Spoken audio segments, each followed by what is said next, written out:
This channel does not promote any violent, harmful or illegal activities. All content provided by this channel is meant for an educational purpose only. দক্ষিণবঙ্গের ব্যবসায়ী মহলের উদ্যোগে আগামী 30শে August অনুষ্ঠিত হতে চলেছে নবরত্ন সম্মান।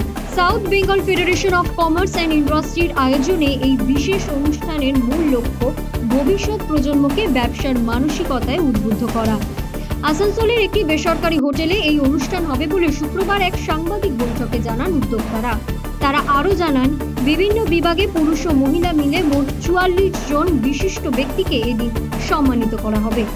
সাংবাদিক বৈঠকে উপস্থিত ছিলেন বিশিষ্ট ব্যবসায়ী শচীন্দ্রনাথ রায়, পাপ্পু ঢল, জগদীশ বাগারিয়া, বিনোদ গুপ্তা, অনিল জালাল সহ দক্ষিণবঙ্গের বণিক মহলের বিশিষ্টজনেরা। উদ্যোক্তাদের বক্তব্য, এই সম্মানের মাধ্যমে সমাজে ব্যবসার ইতিবাচক ভাবমূর্তি তৈরি হবে এবং তরুণ প্রজন্ম ব্যবসা ও উদ্যোগের প্রতি আরও আকৃষ্ট হবে।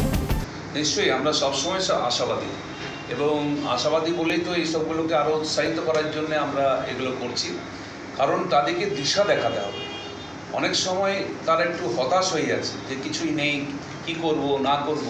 তা আমাদের ডিউটি হচ্ছে তাদেরকে একটু দিশা দেখানো, তাদেরকে গাইড করা, প্রপার গাইড করে তাদেরকে যে হ্যাঁ এটাও এই মেরিট আছে, এই ডিমেরিট আছে, তো মেরিটটাই বেশি। তো সেভাবে অনেক সময় মিসগাইড হয়ে যাচ্ছে।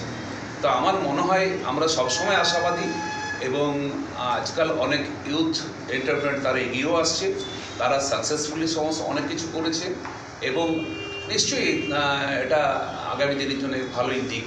এবং ছোট ছোট যারা ইউথ এন্টারপ্রেনার যারা তারা ভালো ভালো কিছু কাজ করছে সমাজের, আমার মনে হয় তাদেরকে উৎসাহিত করতে পারলে এবং তাদেরকে দেখে হয়তো আরও কিছু ইউথ তারা এগিয়ে আসবে।